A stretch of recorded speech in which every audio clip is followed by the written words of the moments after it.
दोस्तों नमस्कार। आपके अपने YouTube चैनल बातें साहित्य की पर आप सभी का एक बार पुनः हार्दिक स्वागत। मित्रों, आज हम पढ़ेंगे अज्ञेय की कहानी शरणदाता। मित्रों, हिंदी कहानी के उदय से आधुनिक युग तक इसे स्थापित करने में विभिन्न साहित्यकारों ने अपना योगदान दिया। हिंदी कथा साहित्य को दिशा देने का कार्य यदि प्रेमचंद ने किया, तो उसे आगे बढ़ाने का जिम्मा निश्चित रूप से अज्ञेय जैसे रचनाकारों ने किया। इंद्रनाथ मदान लिखते हैं कि हिंदी कहानी आज से 50 साल पहले रेंगने की अवस्था में थी, घुटनों के बल चलती थी। इतनी थोड़ी अवधि में वह अपने पांव के बल पर खड़ी हो गई। अब वह भारतीय जीवन तथा परिवेश को अभिव्यक्ति देने का सशक्त माध्यम बन रही है। मित्रों, अज्ञेय की कहानियां मुख्य रूप से कारावास जीवन, राजनीतिक चेतना, राष्ट्रीय आंदोलन, मानसिक अंतर्द्वंद्व तथा सामाजिक व्यवस्था के विभिन्न पक्षों के चित्रण से संबंधित हैं। प्रस्तुत कहानी शरणदाता अज्ञेय ने विभाजन की त्रासदी पर लिखी है। मित्रों, अज्ञेय ने इलाहाबाद में सन 1947 में विभाजन से संबंधित 5 कहानियां लिखी। लेटर बॉक्स, शरणदाता, मुस्लिम मुस्लिम भाई भाई, रमनते तत्र देवता और बदला। मित्रों, इस कहानी में अज्ञेय स्पष्ट करते हैं कि आजादी मिली, पर उन रूपों में नहीं जिन रूपों में मिलनी चाहिए। यह कहानी दो मित्र रफीकुद्दीन और देविंदर लाल की दोस्ती पर आधारित है, जो दोस्त भी हैं और पड़ोसी भी। रफीकुद्दीन देविंदर लाल को लाहौर से बाहर नहीं जाने देता, बलपूर्वक रोक लेता है और उसकी हिफाजत का जिम्मा लेता है। वह बड़े जोश से कहता है कि हम पड़ोसी की हिफाजत न कर सके तो मुल्क की हिफाजत क्या खाक करेंगे। खतरे का आभास मिलने पर सुरक्षा के लिए अपने मित्र को अपने घर ले जाता है। जब रफीकुद्दीन पर मुसलमानों द्वारा दबाव बनाया जाता है और देविंदर लाल को लगने लगता है कि अब उसका यहाँ रहना दोनों के लिए खतरे का रूप ले चुका है, तब वह वहां से जाने का आग्रह करता है। तो रफीकुद्दीन उसे शेख अताउल्लाह के गैराज में आश्रय दिला देता है। एक दिन फुलकों के तह के बीच कागज की पुड़िया उसके हाथ लगती है, जिस पर एक सतर लिखी होती है, खाना कुत्ते को खिलाकर खाइएगा। आइए चलते हैं कहानी की ओर और देखते हैं कि कहानी किस तरह आगे बढ़ती है। क्या होता है देविंदर लाल के साथ। आइए चलते हैं कहानी की ओर। यह कभी हो ही नहीं सकता देविंदर लाल जी, रफीकुद्दीन वकील की वाणी में आग्रह था, चेहरे पर आग्रह के साथ चिंता और कुछ व्यथा का भाव। उन्होंने फिर दोहराया, यह कभी नहीं हो सकता देविंदर लाल जी। देविंदर लाल ने उसके इस आग्रह को जैसे कबूलते हुए, अर्थात स्वीकारते हुए, पर अपनी लाचारी जताते हुए कहा, सब लोग चले गए, आपसे मुझे कोई डर नहीं, बल्कि आपका तो सहारा है। लेकिन आप जानते हैं, जब एक बार लोगों को डर जकड़ लेता है और भगदड़ पड़ जाती है, तब फिजा अर्थात वातावरण कुछ और हो जाती है। हर कोई हर किसी को शुभे अर्थात शक की नजर से देखता है और खामखा अर्थात अकारण दुश्मन हो जाता है। आप तो मोहल्ले के सरपरस्त हैं।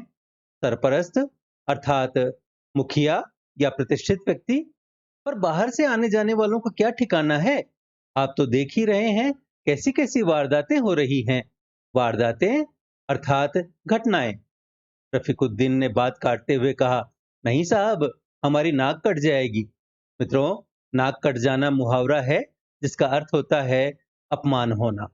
कोई बात है भला कि आप घर बार छोड़कर अपने ही शहर में पनाहगर्जी हो जाएं। तो पनाहगर्जी अर्थात शरणार्थी। हम तो आपको जाने न देंगे, बल्कि जबरदस्ती रोक लेंगे। मैं तो इसे मेजोरिटी फर्ज मानता हूं। मेजोरिटी अर्थात बहुसंख्यक। मैं तो इसे मेजोरिटी फर्ज मानता हूं कि वह माइनॉरिटी अर्थात अल्पसंख्यकों की हिफाजत करे, रक्षा करे और उन्हें घर छोड़ छाड़ कर भागने न दे। हम पड़ोसी की हिफाजत न कर सके तो मुल्क की हिफाजत क्या खाक करेंगे। और मुझे पूरा यकीन है कि बाहर की तो खैर बात ही क्या, पंजाब में ही कोई हिंदू भी, जहां उनकी बहुतायत है, ऐसा ही सोच और कर रहे होंगे।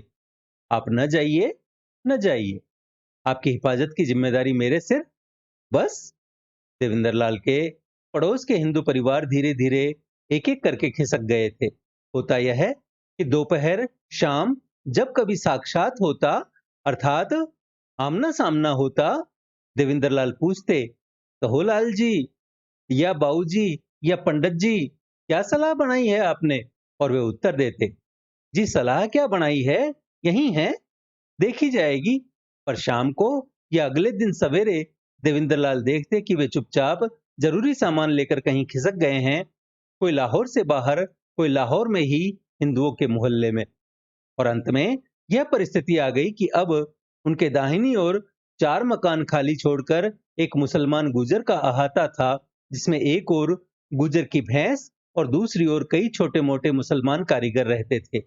बाईं ओर भी देविंदर और रफीकुद्दीन के मकानों के बीच के मकान खाली थे और रफीकुद्दीन के मकान के बाद मौजंग का अड्डा पड़ता था, जिसके बाद तो विशुद्ध मुसलमान बस्ती थी। देविंदर लाल और रफीकुद्दीन में पुरानी दोस्ती थी और एक-एक आदमी के जाने पर उनमें चर्चा होती थी।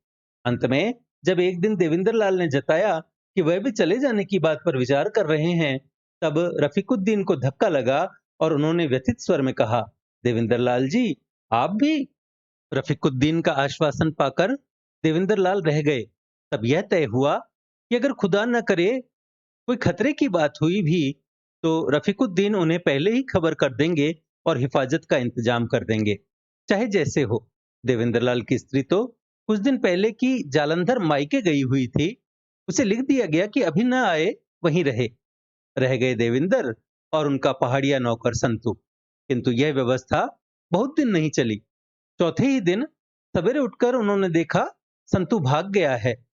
अपने हाथों चाय बनाकर उन्होंने पी, धोने को बर्तन उठा रहे थे कि रफीकुद्दीन ने आकर खबर दी, सारे शहर में मारकाट हो रही है और थोड़ी देर में मोजंग में भी हत्यारों के गिरोह अर्थात समूह बंद बंद कर निकलेंगे। कहीं जाने का समय नहीं है। देवेंद्र लाल अपना जरूरी और कीमती सामान ले लें और उनके साथ उनके घर चले चलें। यह बला टल जाए तो फिर लौट आएंगे। मित्रों, बला टलना मुहावरा है जिसका अर्थ होता है मुसीबत दूर होना। कीमती सामान कुछ था नहीं, गहना छल्ला सब स्त्री के साथ जालंधर चला गया था। रुपया थोड़ा बहुत बैंक में था और ज्यादा फैलाव कुछ उन्होंने किया नहीं था। यूं गृहस्थ को अपनी गृहस्थी की हर चीज कीमती मालूम होती है। देवेंद्र लाल घंटे भर बाद ट्रंक बिस्तर के साथ रफीकुद्दीन के यहाँ जा पहुंचे। तीसरे पहर उन्होंने देखा हुल्लड़ अर्थात हो हल्ला, दंगा मोजंग में आ पहुंचा है। शाम होते होते उनकी निर्निमेष आंखों के सामने, निर्निमेष अर्थात बिना पल झपके, उनके घर का ताला तोड़ा गया और जो कुछ था लुट गया। रात को जहां तहां लपटें उठने लगी और भादों की उमस धुआं खाकर और भी गलघोटू हो गई।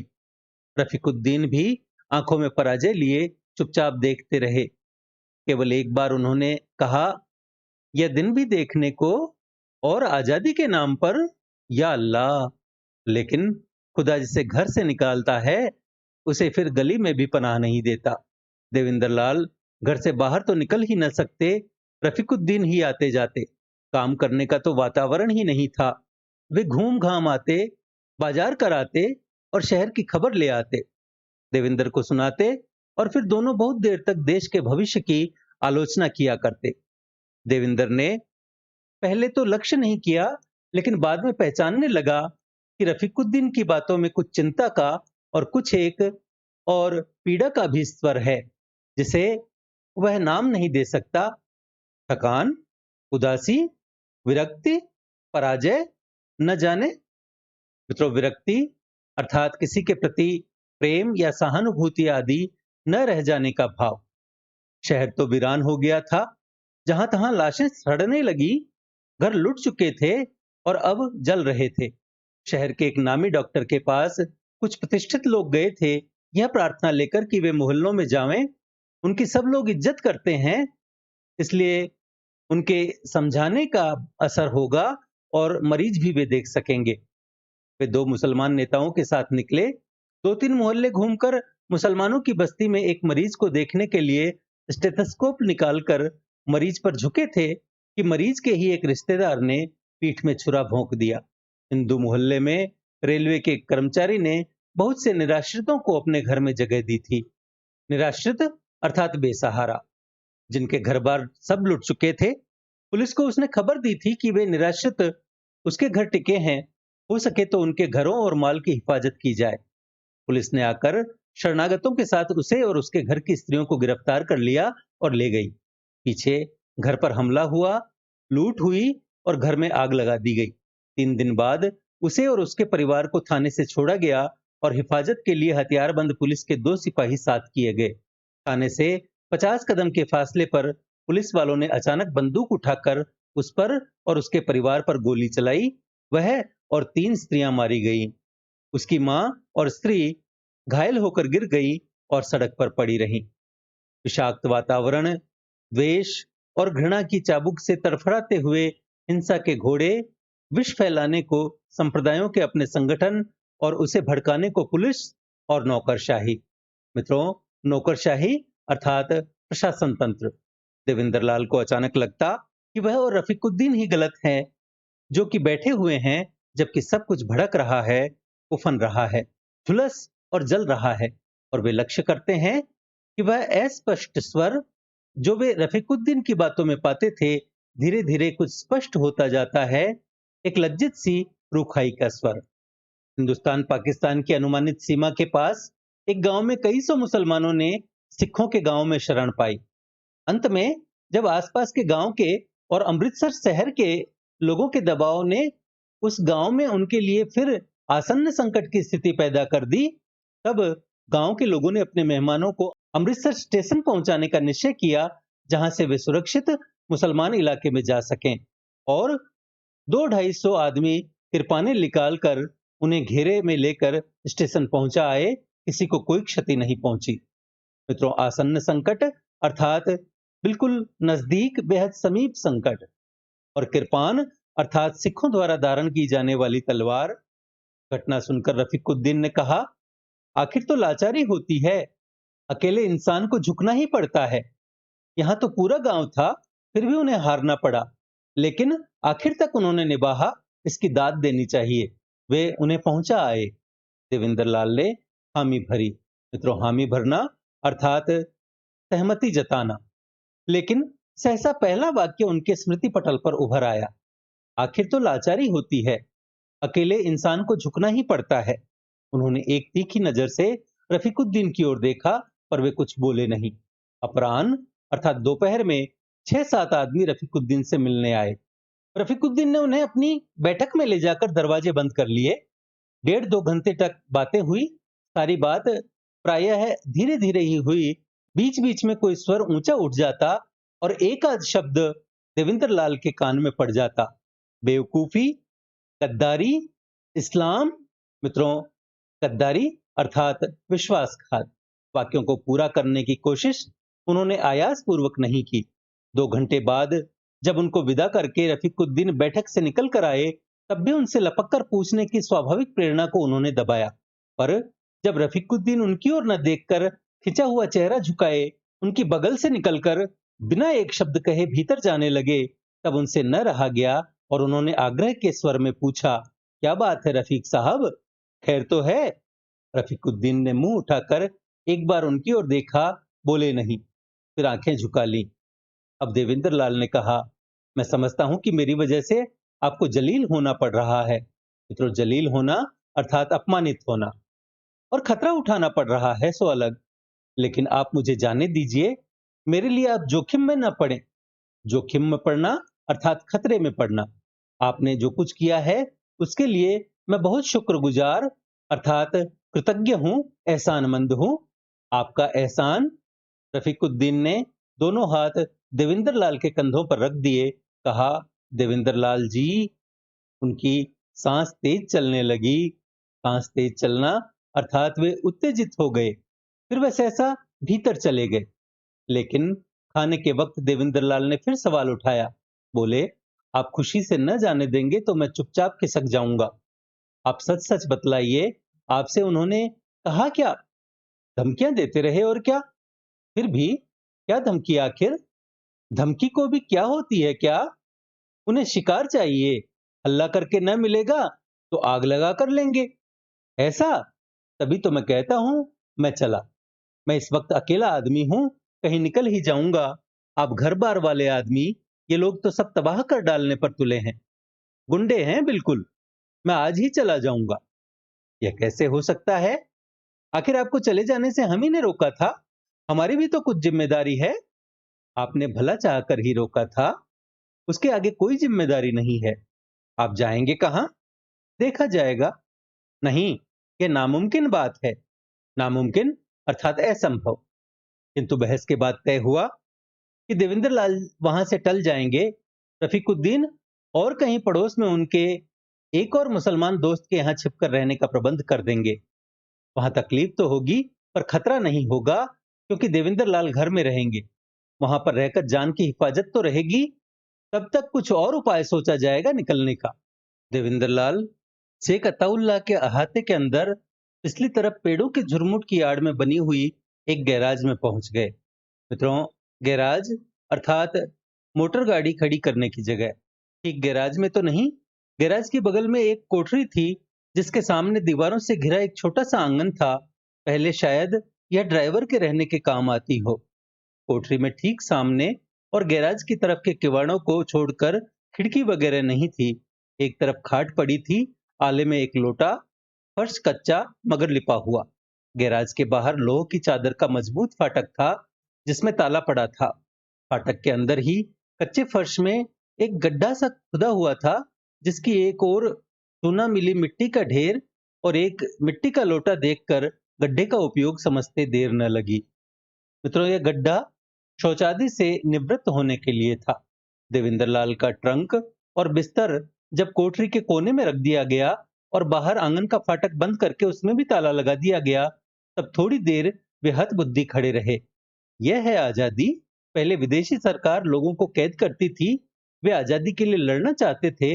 अब अपने ही भाई अपनों को तन्हाई कैद रहे हैं, क्योंकि वे आजादी के लिए ही लड़ाई रोकना चाहते हैं। फिर मानव प्राणी का स्वाभाविक वस्तुवाद जागा। मित्रों, वस्तुवाद अर्थात भौतिक पदार्थों के लिए मोह का भाव। और उन्होंने गैराज, कोठरी, आंगन का निरीक्षण इस दृष्टि से आरंभ किया कि क्या क्या सुविधाएं वे अपने लिए कर सकते हैं। गैराज ठीक है, थोड़ी सी दुर्गंध होगी, ज्यादा नहीं। बीच का किवाड़ बंद रखने से कोठरी में नहीं आएगी। नहाने का कोई सवाल ही नहीं। पानी शायद मुंह हाथ धोने को काफी हो जाया करेगा। कोठरी ठीक है, रोशनी नहीं है, पढ़ने लिखने का सवाल ही नहीं उठता। पर काम चलाऊ रोशनी आंगन से प्रतिबिंबित होकर आ जाती है, क्योंकि आंगन की एक ओर सामने की मकान की कोने वाली बत्ती से रोशनी पड़ती है। बल्कि आंगन में इस जगह खड़े होकर शायद कुछ पढ़ा भी जा सके, लेकिन पढ़ने को तो है ही कुछ नहीं। ये तो ध्यान ही न रहा था। देवेंद्र लाल फिर ठिठक गए। सरकारी कैद में तो गा चिल्ला भी सकते हैं, यहाँ तो चुप रहना होगा। उन्हें याद आया, उन्होंने पढ़ा है जेल में लोग चिड़िया, कबूतर, गिलहरी, बिल्ली आदि से दोस्ती करके अकेलापन दूर करते हैं। यह भी ना होती तो कोठरी में मकड़ी, चींटी आदि का अध्ययन करके। उन्होंने एक बार चारों ओर नजर दौड़ाई। मच्छरों से भी बंधुभाव हो सकता है, यह उनका मन किसी तरह नहीं स्वीकार कर पाया। वे आंगन में खड़े होकर आकाश देखने लगे, आजाद देश का आकाश। और नीचे से अभ्यर्थना में अर्थात स्वागत में जलते हुए घरों का धुआं। धूपेन धापयामह, लाल चंदन, रक्त चंदन। अचानक इन्होंने आंगन की दीवार पर एक छाया देखी, एक बिलार। उन्होंने बुलाया, आओ आओ। पर वह वहीं बैठा स्थिर दृष्टि से ताकता रहा। जहां बिलार आता है, वहां अकेलापन नहीं। देवेंद्र लाल ने कोठरी में जाकर बिस्तरा बिछाया और थोड़ी देर में निर्द्वंद्व भाव से सो गए, अर्थात निश्चिंत होकर सो गए। दिन छिपे के वक्त केवल एक बार खाना आता था। यों वह 2 वक्त के लिए काफी होता था। उसी समय कोठरी और गैराज के लोटे भर दिए जाते थे। लाता था एक जवान लड़का, जो स्पष्ट ही नौकर नहीं था। देवेंद्र लाल ने अनुमान किया कि शेख साहब का लड़का होगा। वह बोलता बिल्कुल नहीं था। देवेंद्र लाल ने पहले दिन पूछा था कि शहर का क्या हाल है, तो उसने एक अजनबी दृष्टि से इन्हें देख लिया था। फिर पूछा कि अभी अमन हुआ है या नहीं। अमन अर्थात शांति, तो उसने नकारात्मक सिर हिला दिया था। और सब खैरियत? खैरियत अर्थात कुशलता, तो फिर सिर हिलाया था। हाँ। देवेंद्र लाल चाहते तो खाना दूसरे वक्त के लिए रख सकते थे, पर एक बार आता तो एक बार ही खा लेना चाहिए, यह सोचकर वे डटकर खा लेते थे और बाकी बिलार को दे देते थे। बिलार खूब हिल गया था, आकर गोद में बैठ जाता और खाता रहता। फिर हड्डी वड्डी लेकर आंगन के कोने में बैठकर चबाता रहता था या ऊब जाता तो देवेंद्र लाल के पास आकर गुरगुराने लगता। इस तरह शाम कट जाती थी, रात घनी हो जाती थी, तब वे सो जाते थे। सुबह उठकर आंगन में कुछ वर्जिश कर लेते थे कि शरीर ठीक रहे। बाकी दिन कोठरी में बैठे कभी कंकड़ों से खेलते, कभी आंगन की दीवार पर बैठने वाली गोरैया देखते, कभी दूर से कबूतर से गुटरगुं सुनते और कभी सामने के कोने से शेख जी के घर के लोगों की बातचीत भी सुन पड़ती। अलग अलग आवाजें वे पहचानने लगे थे और 3-4 दिन में ही वे घर के भीतर के जीवन और व्यक्तियों से परिचित हो गए थे। एक भारी जनाना आवाज थी शेख साहब की बीवी की। एक और तीखी जनाना आवाज थी जिसके स्वर में वय का खुरदरापन था, घर की कोई और बुजुर्ग स्त्री। एक विनीत युवा स्वर था जो प्रायः पहली आवाज की जेबू नी जेबू पुकार के उत्तर में बोलता था और इसलिए शेख साहब की लड़की जेबुन्निसा का स्वर था। मित्रों, वय अर्थात उम्र या आयु, विनीत अर्थात स्नेह या लगाव। दो मर्दानी आवाजें भी सुन पड़ती थी। एक तो आबिद मियाँ की, जो शेख साहब का लड़का हुआ और इसलिए वही लड़का है जो खाना लेकर आता है, और एक बड़ी भारी और चर्बी से चिकनी आवाज तो शेख साहब की आवाज है। इस आवाज को देवेंद्र लाल सुन तो सकते, लेकिन इसकी बात के शब्दाकार कभी पहचान में न आते। दूर से तीखी आवाजों के बोल ही स्पष्ट समझ आते हैं। जेबू की आवाज से देवेंद्र लाल का लगाव था। घर की युवती लड़की की आवाज थी। इस स्वाभाविक आकर्षण से ही नहीं, वह विनीत भी थी। इसलिए मन ही मन वे जेबुन्निसा के बारे में अपने ऊहा-पोह का रोमानी खिलवाड़ कहकर अपने को थोड़ा झिड़क भी लेते थे। पर अक्सर वे यह भी सोचते थे कि क्या यह आवाज भी लोगों में फिरका परस्ती का जहर भरती होगी। मित्रों, फिरका परस्ती अर्थात सांप्रदायिक विद्वेष भर सकती होगी। शेख साहब पुलिस के किसी दफ्तर में शायद हेड क्लर्क हैं। देवेंद्र लाल को यहाँ लाते समय रफीकुद्दीन ने यही कहा था कि पुलिसियों का घर तो सुरक्षित होता है। यह बात ठीक भी है, लेकिन सुरक्षित होता है इसलिए शायद बहुत से उपद्रवों की जड़ भी होता है। ऐसे घर में लोग जहर फैलाने वाले हों तो अचंभा क्या। लेकिन खाते वक्त भी वे सोचते, खाने में कौन सी चीज किस हाथ की बनी होगी, परोसा किसने होगा। सुनी बातों से वे जानते थे कि पकाने में बड़ा हिस्सा तो उस तीखी खुरदरी आवाज वाली स्त्री का रहता था, पर परोसना शायद जेबुन्निसा के ही जिम्मे था। और यही सब सोचते सोचते देवेंद्र लाल खाना खाते और कुछ ज्यादा ही खा लेते थे। खाने में बड़ी बड़ी मुसलमानी रोटी के बजाय छोटे छोटे हिंदू फुलके देखकर देवेंद्र लाल के जीवन की एकरसता में थोड़ा सा परिवर्तन आया। मांस तो था, लेकिन आज रबड़ी भी थी, जबकि पीछे मीठे के नाम पर एकाध बार शाह टुकड़ा और एक बार फिरनी आई थी।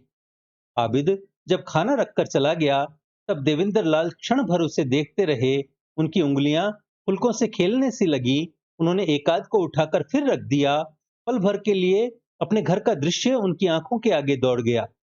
उन्होंने फिर दो एक फुलके उठाए और फिर रख दिए। हठात वे चौंके। तीन एक फुलकों की तह के बीच में कागज की एक पुड़िया सी पड़ी थी। देवेंद्र लाल ने पुड़िया खोली। पुड़िया में कुछ नहीं था। देवेंद्र लाल उसे फिर गोल करके फेंक देने वाले ही थे कि हाथ ठिठक गया। उन्होंने कोठरी से आंगन में जाकर कोने में पंजों पर खड़े होकर बाहर की रोशनी में पुर्जा देखा। उस पर कुछ लिखा था, केवल एक सतर। मित्रों, सतर अर्थात पंक्ति। खाना कुत्ते को खिलाकर खाइएगा। देवेंद्र लाल ने कागज की चिंदियां की। मित्रों, चिंदियां अर्थात टुकड़े टुकड़े करना। चिंदियों को मसला, कोठरी से गैराज में जाकर उसे गड्ढे में डाल दिया। फिर आंगन में लौट आए और टहलने लगे। मस्तिष्क ने कुछ नहीं कहा, सन्न रहा। केवल एक नाम उसके भीतर खोया सा चक्कर काटता रहा, जेबू जेबू जेबू। थोड़ी देर बाद वह फिर खाने के पास जाकर खड़े हो गए। यह उनका खाना है, देवेंद्र लाल का। मित्र के नहीं तो मित्र के यहां से आया है, और उनके मेजबान के, उनके आश्रयदाता के, जेबू के, जेबू के पिता के। कुत्ता यहाँ कहाँ है? देवेंद्र लाल टहलने लगे। आंगन की दीवार पर छाया सर की बिलार बैठा था। देवेंद्र लाल ने बुलाया, वह लपक कर कंधे पर आ रहा। देवेंद्र लाल ने उसे गोद में लिया और पीठ सहलाने लगे। वह घुरघुराने लगा अर्थात आवाजें निकालने लगा। देवेंद्रलाल कोठरी में गए, थोड़ी देर बिलार को फुसकारते रहे, फिर धीरे धीरे बोले, देखो बेटा, तुम मेरे मेहमान, मैं शेख साहब का, है ना? वे मेरे साथ जो करना चाहते हैं वही मैं तुम्हारे साथ करना चाहता हूँ। चाहता नहीं हूं पर करने जा रहा हूं। वे भी चाहते हैं कि नहीं पता नहीं, यही तो जानना है। इसीलिए तो मैं तुम्हारे साथ वह करना चाहता हूं जो मेरे साथ वे पता नहीं चाहते हैं कि नहीं। नहीं, तब बात गड़बड़ हो गई। अच्छा, रोज मेरी झूठन तुम खाते हो, आज तुम्हारी मैं खाऊंगा। हाँ, यह ठीक है, लो खाओ। बिलार ने मांस खाया, हड्डी झपटना चाहता था, पर देवेंद्र लाल ने उसे गोदी में लिए लिए ही रबड़ी खिलाई। वह सब चाट गया। देवेंद्र लाल उसे गोदी में लिए सहलाते रहे। जानवरों में तो सहज ज्ञान होता है खाद्य अखाद्य का, नहीं तो वे बचते कैसे? सब जानवरों में होता है, और बिल्ली तो जानवरों में शायद सबसे अधिक ज्ञान के सहारे जीने वाली है। तभी तो कुत्ते की तरह पलती नहीं। बिल्ली जो खा ले वह सर्वथा खाद्य है। यूं बिल्ली बड़ी मछली खा ले, जिसे इंसान न खाए वह और बात है। सहसा बिलार जोर से गुस्से से चीखा और उछलकर गोद से बाहर जा कूदा। चीखता गुर्राता सा कूदकर दीवार पर चढ़ा और गैराज की छत पर जा पहुंचा। वहां से थोड़ी देर तक उसके कानों में अपने आप से ही लड़ने की आवाज आती रही। फिर धीरे धीरे गुस्से का स्वर दर्द के स्वर में परिणत हुआ अर्थात बदलने लगा।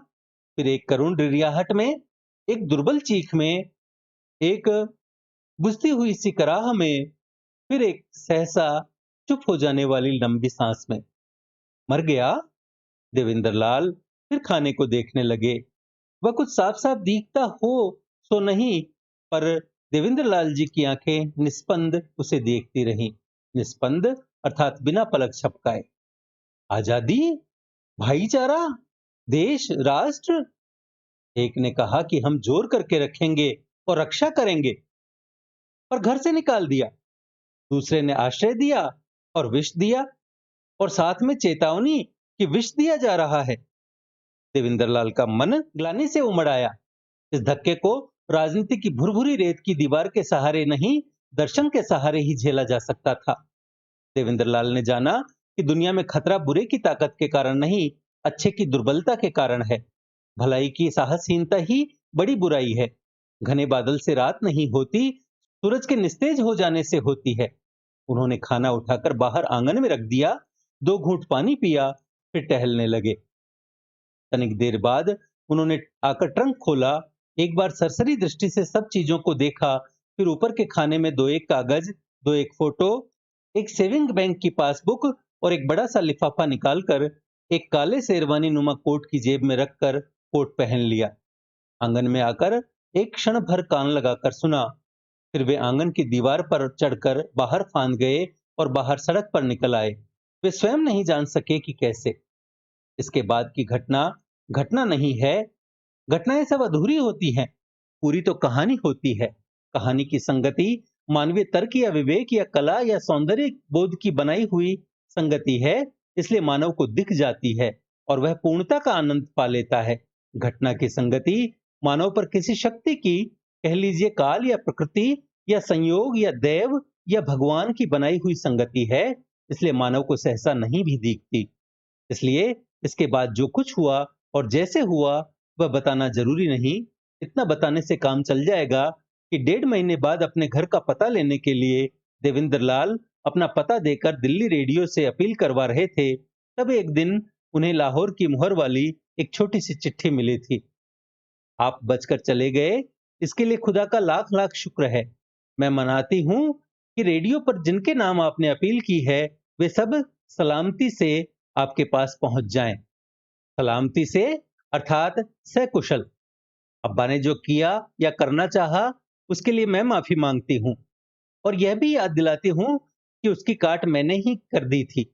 एहसान नहीं जताती, मेरा कोई एहसान आप पर नहीं है। सिर्फ यह इल्तिजा करती हूँ कि आपके मुल्क में अकलियत का कोई मजलूम हो तो याद कर लीजिएगा। मित्रों, इल्तिजा अर्थात प्रार्थना, अकलियत अर्थात अल्पसंख्यक, और मजलूम अर्थात पीड़ित। सिर्फ यह इल्तिजा करती हूँ अर्थात प्रार्थना करती हूँ कि आपके मुल्क में, आपके देश में अकलियत अर्थात अल्पसंख्यक का कोई मजलूम अर्थात पीड़ित हो तो याद कर लीजिएगा।